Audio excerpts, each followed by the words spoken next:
नमस्कार साथियों, मेरे यूट्यूब चैनल में आपका हार्दिक स्वागत है। आज अपन इस वीडियो में बात करेंगे यूडाइस का जो डाटा की फीडिंग है वो किस तरह से करना है, किस तरह से आपको लॉगिन करना है। इसकी संपूर्ण जानकारी अपन इस वीडियो में देखेंगे। इसके संदर्भ में एक आदेश भी निकला हुआ, उस आदेश की अपन बात करेंगे। राजस्थान स्कूल शिक्षा परिषद के द्वारा जो परिपत्र निकला हुआ था एकीकृत जिला शिक्षा सूचना प्रणाली यूडाइस प्लस के संबंध में, उसके अंदर स्पष्ट रूप से लिख रखा है कि भारत सरकार द्वारा वर्ष 2018-19 से ऑफलाइन एकत्रित यूडाइस डाटा को संकलित किए जाने वाली प्रक्रिया को अब ऑनलाइन कर दिया गया है और ये कार्य 2018-19 से ऑनलाइन किया जा रहा है, जिसकी सूचनाएं हैं भारत सरकार तक रियल टाइम के अनुसार उपलब्ध हो जाती हैं। तो इसका टाइम बाउंड कार्यक्रम है और उसी के अनुसार आपको 2021-22 का जो यूडाइस का डाटा है उसकी आपको फीडिंग करनी है। इसका जो कार्यक्रम है वो भी फिक्स है। वो कार्यक्रम क्या है? कार्यक्रम के अनुसार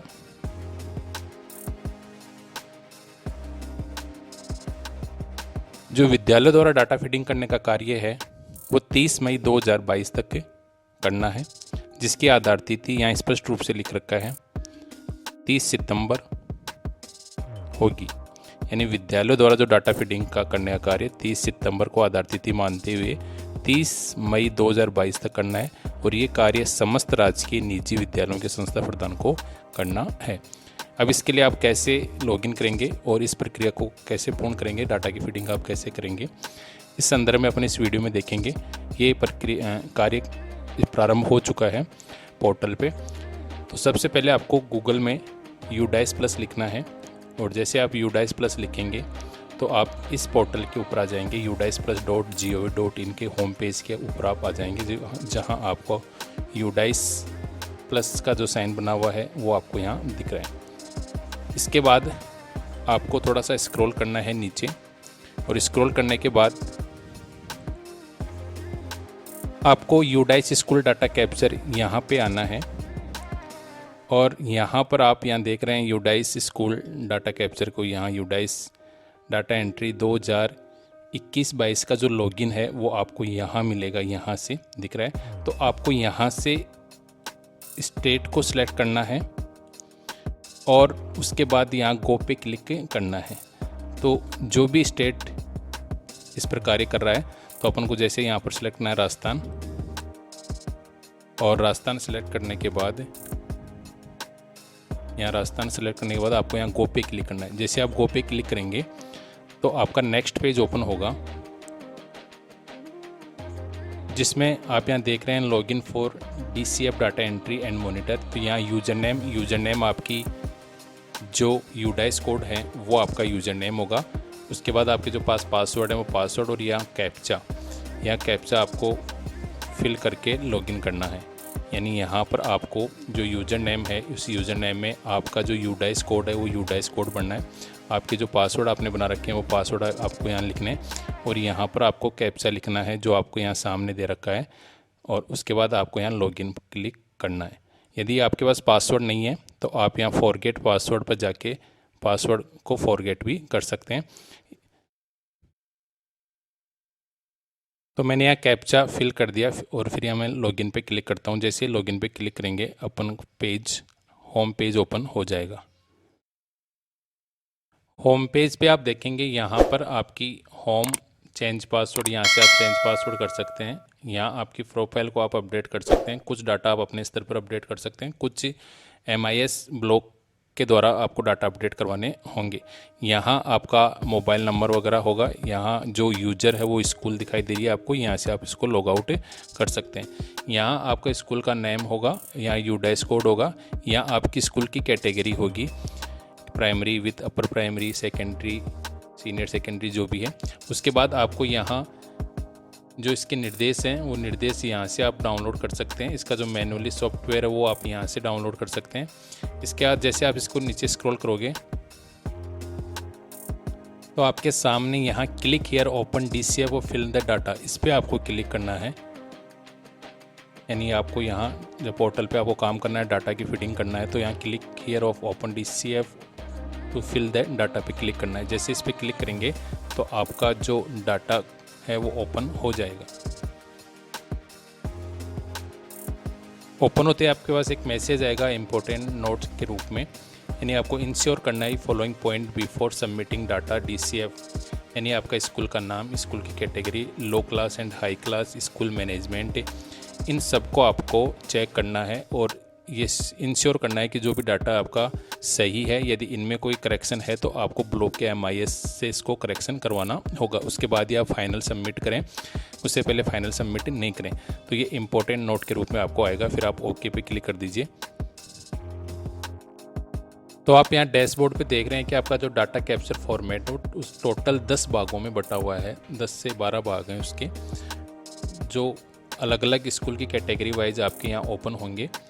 कुछ भाग PS UPS के लिए हैं, कुछ भाग सेकेंडरी सीनियर सेकेंडरी के लिए हैं। जो PS UPS स्कूल है वहाँ वो आपके सामने जो फॉर्मेट वो ओपन नहीं होगा, जो आपके काम के फॉर्मेट होंगे वही ओपन होंगे।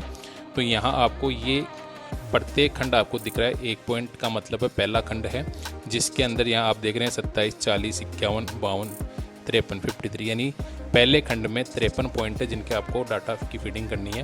फिर दूसरा खंड है, दूसरे खंड के अंदर आपको 27 पॉइंटों की फीडिंग करनी है। इसी प्रकार जो तीसरा खंड है उस तीसरे खंड में 3 पॉइंटों की आपको फीडिंग करनी है। चौथे खंड के अंदर आपको 6 पॉइंटों की फीडिंग करनी है और 5वें पॉइंट को आपको 3 खंडों की आपको करनी है। इसी प्रकार छठा खंड होगा, फिर 8वां खंड होगा, फिर 10.1 टू 12वां खंड, यानी 10, 11, 12। इस प्रकार टोटल 12 खंडों में ये यूडाइस बटी हुई है। जैसे आप इस पर काम करना स्टार्ट करेंगे तो आपका यहाँ जो स्टेटस आ रहा है वो नोट सर्टिफाइड आ रहा है। अभी सर्टिफाइड ये बाद में होगा। यहाँ ओवरऑल स्टेटस जब आप इस पर काम करना स्टार्ट कर देंगे तो वर्क इज प्रोग्रेस आना स्टार्ट हो जाएगा। जैसे जैसे आप काम करते जाएंगे तो आपके सामने जो खंड है उसके सामने यहाँ स्टेटस में कंप्लीट लिखा हुआ आना स्टार्ट हो जाएगा। यहाँ से आप इसकी जो लैंग्वेज वो भी सिलेक्ट कर सकते हैं, इंग्लिश और हिंदी। जिस लैंग्वेज में आपको फीडिंग करनी है डाटा की वो लैंग्वेज आप यहाँ से सिलेक्ट कर लेते हैं। यदि आप इंग्लिश में कंफर्टेबल है तो इंग्लिश को सिलेक्ट करें, और यदि आप हिंदी में कंफर्टेबल हैं तो आप हिंदी को भी सिलेक्ट करके यहाँ को कर सकते हैं। अभी मैंने इंग्लिश में कर रखा है, मैं हिंदी में आपको करके दिखाता हूँ। जैसे आप हिंदी में करेंगे तो आपका जो सारा डाटा है वो हिंदी में कन्वर्ट हो जाएगा।